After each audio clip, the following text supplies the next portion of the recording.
now I'm going to hand the microphone off to a dear friend and colleague who has written more books than I can remember about film. And he wrote the book on film noir in 1980, The Dark Side of the Screen, which has been republished. And when he wrote it, Charles McGraw was still alive. Please, Mr. Foster Hirsch, ladies and gentlemen.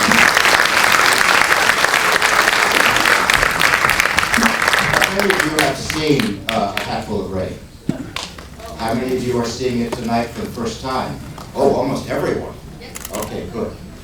It is very rare, ultra rare. It's hardly ever seen. It hasn't been seen on a big screen in decades. We believe that the print you're seeing tonight is the only print left in the world. There's never been a DVD. There's never been a VHS. It's very much in danger of becoming a lost film, which is a real crime once you see the film and see how extraordinary it is. Eddie and Alan and I have a category that we call noir stained. And I don't know if we always convince you, but we use it to show films that aren't traditional hardcore noir. This is not, but I'm determined to convince you that it belongs in the festival. It is noir enough. The character, the leading character, acts like a criminal. He has a gun. 3 goons are following him all the time. They look like criminals. They are criminals. It's set in a city at night, New York. There's a jazz club. There are images of confinement, claustrophobia, entrapment, fences, mirror shot indicating the character's duality. The character is a veteran of the Korean War, and like the characters in High 40s noir, he returns from the war with problems, physical and emotional. All of that is very noir, but it is also an intense family melodrama. It is also a social problem film. So it's a lot of things, but we fully believe it is noir enough. There are some real challenges that the filmmaker Fred Zinneman had to face in making this film. It is based on a play written by a playwright and an actor named Michael Gazzo, whom you will remember as Frankie Pantangeli from Godfather Part 2. Do you remember that character? Oscar nominated. He's a playwright, but he's an actor. He's a member of the actor, was a member of the Actors Studio. And this play was developed and a series of improvisations at the Actors Studio. So it's really an exercise for actors. And it's a play. It opened on Broadway with Ben Gazzara, Shelley Winters, and Anthony Franciosa. How do you translate that into a movie that's fluid and it doesn't seem like a series of scenes that in fact were developed as actors' exercises? Fred Zinneman met the challenge. It's CinemaScope, 50 CinemaScope. And it's my contention that CinemaScope, with the right director and the right cinematographer, is the ideal medium for capturing the claustrophobia and confinement that are dear to the heart of all of us noir aficionados. Notice how Fred Zinneman creates a sense of entrapment on the wide screen. He breaks up the space. He has diagonal lines. He does all kinds of things that give the characters a feeling of being quite entrapped. A few years ago, I had the pleasure of interviewing Don Murray in Florida for another film that he did called Advise and Consent. And as we were coming out of a restaurant, a woman came up to me, very overwrought, and said, "Is that the real Don Murray you're with?" And I said, "Yes, it is." She said, "Do you think I could actually go up and talk to him? Because I've had a crush on him for 50 years. And I said, "Well, yes, he's really very nice. He won't bite. He'll be very friendly." And she went up, and it's her birthday, and it was just terrific. So not only do we have this great, rare film with a terrific performance from Don Murray, but we have the real Don Murray in person. Don Murray, please.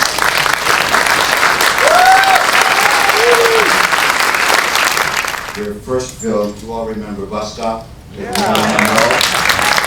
nomination. That was how the public knew you. That was how casting agents knew you. After seeing you play that broad comic character, I would never have cast you in this part.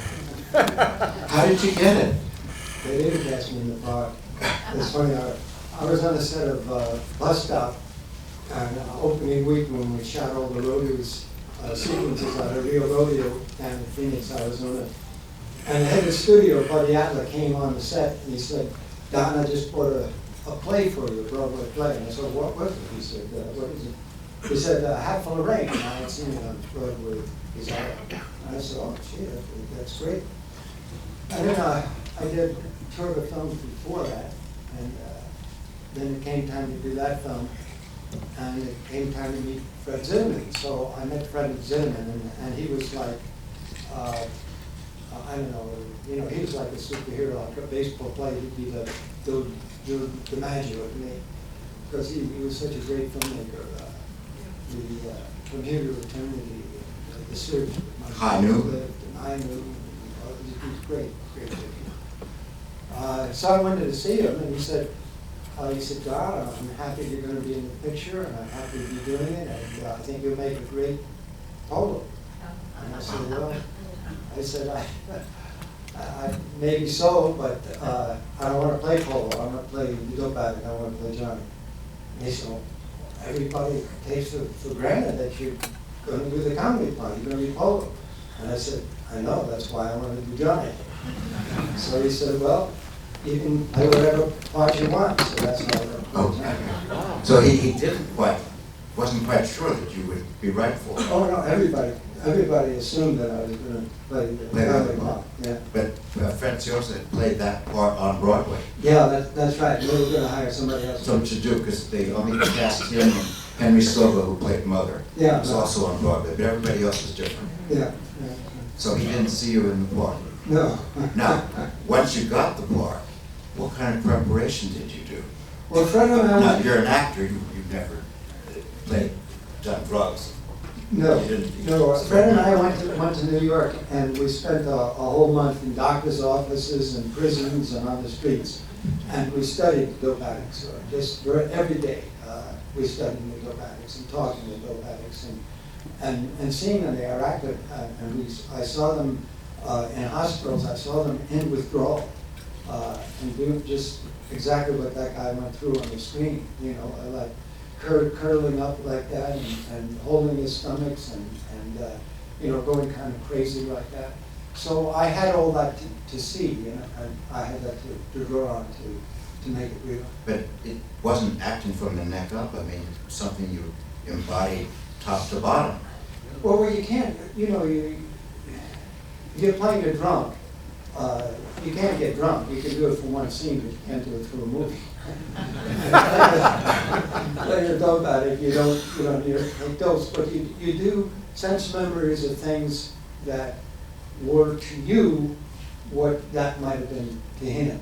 So you find equivalence. Yeah, you quite find equivalence. Yeah, in my own life, there were things I was in Europe. I spent 2.5 years before this in the forerunner of the Peace Corps. I was working with refugees in these barbed wire camps in Europe, and I had a couple of situations like I had appendix operation without proper anesthetic, and so it was.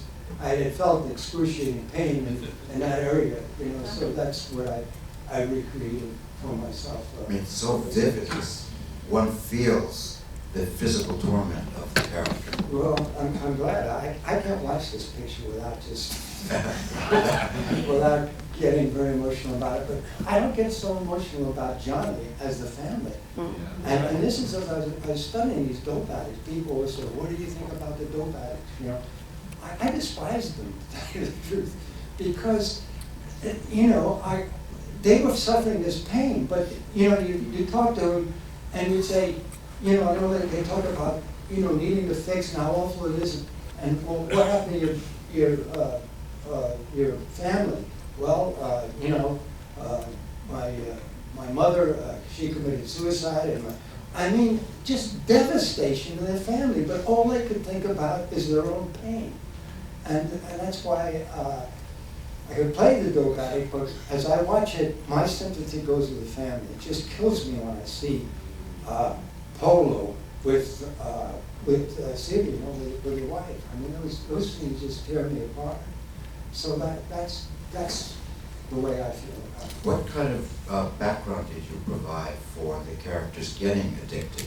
The film doesn't tell us much. It happened in military during the war, so in some ways it's a kind of anti-war statement. But was there something psychologically within the character, or was it just something that was done to him? No, that was done to him in that he was tortured by the communists when he was captured in Korea. And that's where the sympathy goes. I mean, this isn't a guy that recreationally started to take drugs. They were giving him morphine in the hospital, and he became hooked on it. And they didn't do anything to get him off of it. You know, when he was well, they just sent him home. Would a different kind of personality, though, have gotten off it, as opposed to remaining dependent on it? Yeah, probably so, but remember what he went through. He went through the torture, and he protected all his fellow soldiers. You know, we didn't give anything but his name, rank, and pseudonym, so he held out against all that. And I think that this was something that he just couldn't hold out anymore. Did you see it as a weakness in the character, or something he couldn't do anything about? Well, it's definitely Weakness in the character.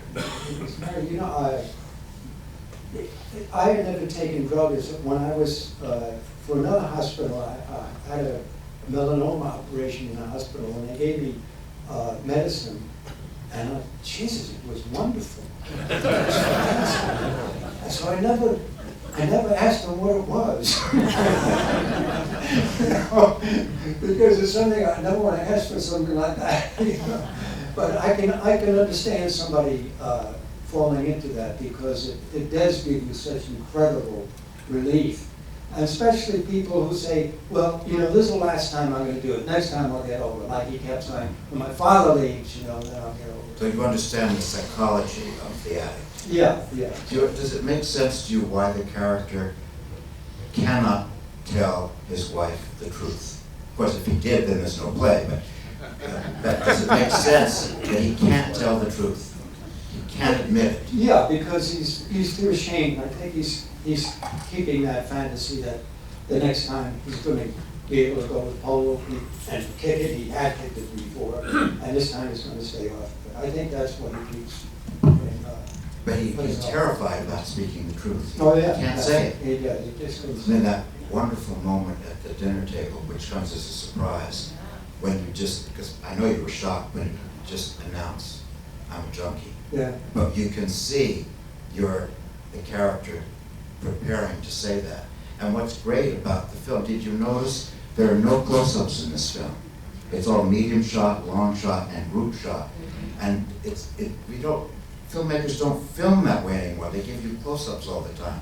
But you're there with three other characters, and Fred Zinneman doesn't say to pay attention to you, but you're going through the process of getting ready to say the truth. If it would have been a close-up on you and we see you thinking, it would have been cheaper. It's brilliantly shot, this film. Well, I think that's what the film is all about. It's not about that dope addict. It's about the whole effect on him, on the other people. And that's what's important about it. So we always see him and the other characters. Right, exactly.